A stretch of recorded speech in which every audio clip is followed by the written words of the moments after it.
새벽빛 묵상 누가복음 22장 54절에서 71절. 가룟 유다가 입맞춤으로 예수님을 팝니다. 제자들은 어설프게 칼로 저항합니다. 예수님은 이것까지 참으라 하시면서 대제사장의 종의 귀를 만져 치유하십니다. 예수님이 체포되십니다. 어둠의 권세가 지배하는 것처럼 보입니다.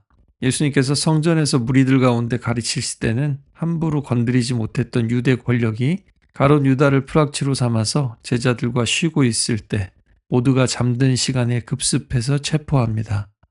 앤드류 캐버너가 고문과 성찬에서 말했듯이 고문은 단지 육체적 고통만이 아니라 개인을 가족과 공동체로부터 고립시키고 국가 권력이 인간의 사회적 정체성을 무너뜨리는 방법입니다. 피해자는 신체의 고통 속에서 공동체의 일부라는 감각을 잃어버리게 됩니다. 실제로 칠레 피노체트 정권은 고문을 하면서 반복적으로 너는 아무것도 아니야, 너의 가족도 친구도 너를 모른다고 했어, 이렇게 단순한 협박이 아니라 심리적으로 고립시켰습니다. 이런 방식으로 그들을 철저히 개인화된 존재로 만들고 국가만이 유일한 보호자처럼 느끼게 했습니다. 그래놓고 거짓 자백을 받아내거나 가두거나 심지어 죽이기도 했습니다. 예수님은 대제사장의 집 안에서 고문과 구타를 당하고 계시지만 베드로는 바깥쪽 그 뜰에서 심리적 고문과 구타를 당하고 있습니다. 베드로는 정말 예수님을 사랑합니다. 도망쳐버린 제자들도 있지만 내가 주와 함께 오게도 죽는데도 가기를 각오했다고 말했던 것은 진심이었습니다. 용기를 내어서 그러나 멀찍이 따라옵니다. 3년간 예수님과 함께한 베드로가 예수님과 멀어지고 있습니다. 이것은 물리적인 거리일 뿐만 아니라 마음의 거리였습니다. 대제사장의 집들 앞에 불을 피우고 있는데 베드로도 그 가운데 섞여 들어갑니다. 베드로 인생의 가장 춥고 어두운 밤입니다. 그 불이 베드로의 굳어버린 마음을 녹이지는 못하고 있습니다. 오히려 어둠 가운데 그 불이 베드로의 얼굴을 민낯을 드러냅니다. 불빛이 비추니까 한 여종이 알아봅니다. 저 사람과 예수가 함께 있었다. 베드로가 부인합니다. 조금 뒤에 다른 사람이 또 보고 말합니다. 너도 그 도당이다. 한 패거리다. 베드로가 다시 부인합니다. 난 아닐세. 1시간쯤 있다가 또 한 사람이 이번엔 장담하면서 말합니다. 보니까 말투가 갈릴리 사람인데 이 사람 진짜 한 패가 맞네. 베드로가 3번째 부인합니다. 말을 마치기도 전에 닭이 웁니다. 그때 예수님이 얼굴을 돌려서 베드로를 보십니다. 베드로의 마음은 어땠을까요? 우리 예수님 마음은 어땠을까요? 그 예수님의 표정을 어떻게 말로 설명할 수 있을까요? 오늘 닭 울기 전에 내가 3번 나를 부인하리라는 주님 말씀이 생각났습니다. 예수님의 눈빛은 정죄의 눈빛이 아니라 이렇게 될 것을 아시고 미리 준비시키신 사랑의 눈빛이었습니다. 베드로는 밖에 나가서 심히 통곡합니다. 마음이 무너집니다. 십자가 앞에서, 아니 십자가 사건이 일어나기도 전에 이런 위험 앞에서 무너지고 맙니다.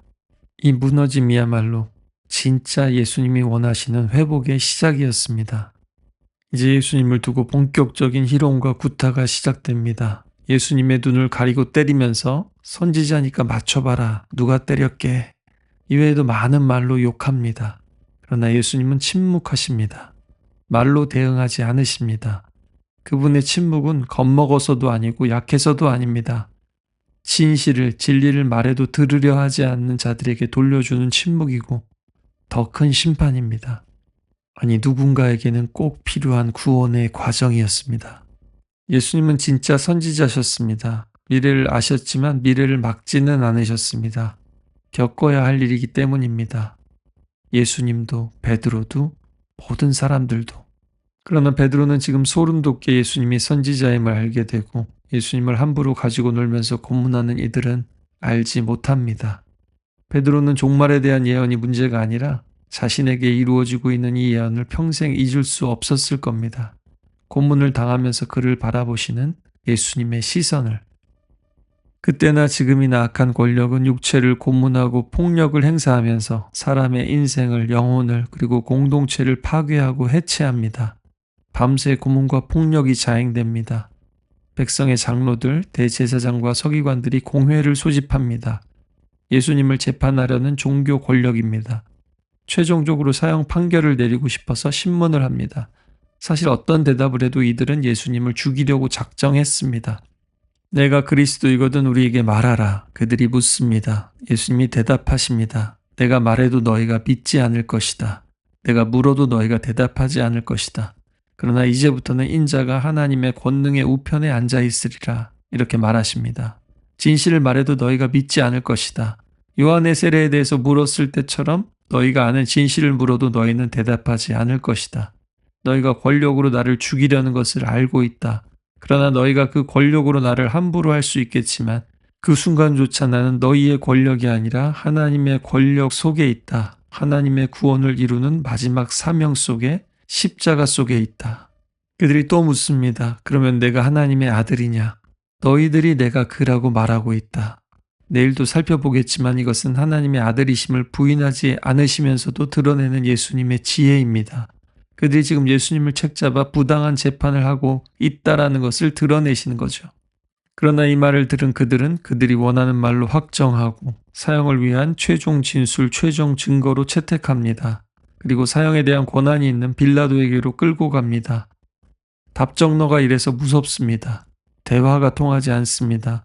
생각을 바꾸고 마음을 바꿀 여지가 전혀 없습니다. 진실이 중요하지 않습니다. 그들이 믿는 진정성이 중요할 뿐입니다. 이런 어둠의 때는 세상 속에서 계속 반복되어 왔습니다. 어둠의 권세는 지금도 활동하고 있죠. 물론 하나님의 권능도 여전히 승리하고 있습니다. 그러나 많은 교회와 그리스도인들은 이것이 무슨 의미인지, 이것이 어떻게 현실로 드러나는지조차 알지 못합니다. 신뢰의 가톨릭 공동체는 예배와 성찬을 통해 이러한 권력에 저항했습니다. 국가가 고문과 폭력으로 개인들을 고립시키고 가족과 사회 연대를 해체할 때 그들은 공적인 예배 가운데 실종자들의 이름을 부르며 기도했습니다. 그들은 실종자들을 기억했고 또 공포와 망각을 강요하는 국가에 저항했습니다.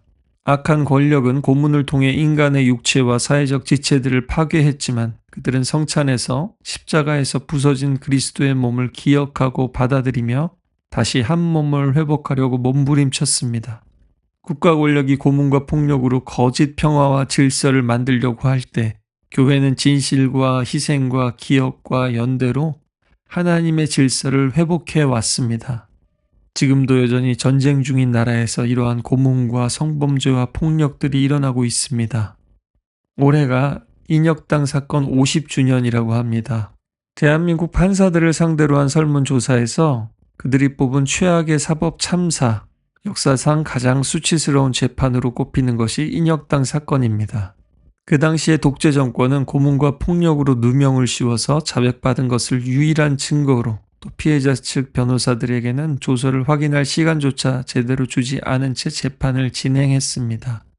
불법 재판도 모자라서 형량이 확정된 지 18시간 30분 만에 사형을 집행했습니다. 그것도 모자라서 시신을 유가족들에게 돌려주지 않고 유가족들이 한데 모여서 억울한 죽음을 호소할까봐 그랬답니다. 마지막으로 가족들에게 보내려는 시신을 경찰은 크레인까지 동원해서 강탈하고 화장해버렸습니다. 당시 천주교 사제 중 한 분은 이것을 막다가 다치셔서 장애를 얻게 되셨고 또 외국인 목사님 한 분은 진실을 위해 저항하다가 추방당하기도 했습니다. 그러나 일제시대나 독재시대의 위기 때마다 그랬듯이 부끄럽게도 많은 기독교회는 오히려 그럴 때는 침묵하곤 했습니다. 그러나 여러분, 사실 우리라도 베드로의 자리에 있다면 그런 고문과 위협 앞에서 진실을 말할 수 있을까요? 혹은 나는 그렇다 쳐도 가족들을 생각하면 악에 저항할 수나 있을까요? 혹은 그런 사람들을 위해서 목소리를 낼 수조차 있을까요? 그것도 예수님의 방식으로, 십자가의 방식으로 말입니다. 교회 안에서 정치적 이념과 신념에 따라서 더 이상 대화가 불가능하고 답정너가 되었다는 것 자체가 교회와 성도들이 악의 권세에 사로잡혔다는 뜻이기도 합니다. 십자가 사건은 바로 이러한 것을 보여주고 있습니다. 좌우를 떠나서 진실의 편에 서고 악에 저항하지는 못할지언정 적어도 대놓고 거짓말하고 역사를 왜곡하는 사람들의 편에 서지는 마시길 바랍니다. 그리스도의 십자가를 기억하고 실천함으로 이 세상의 악에 저항하고 승리하는 교회와 성도들 되시기를 소망합니다. 지금도 이런 악랄한 권력 앞에서 고통받고 있는 이들을 잊지 않고 기억하며 연대하고 기도하는 십자가 위에 세워진 교회가 되기를 바랍니다. 특별히 지금 고난 가운데 주를 따르는 모든 이들에게 주께서 믿음과 소망과 사랑을 부어주시기를 기도합니다.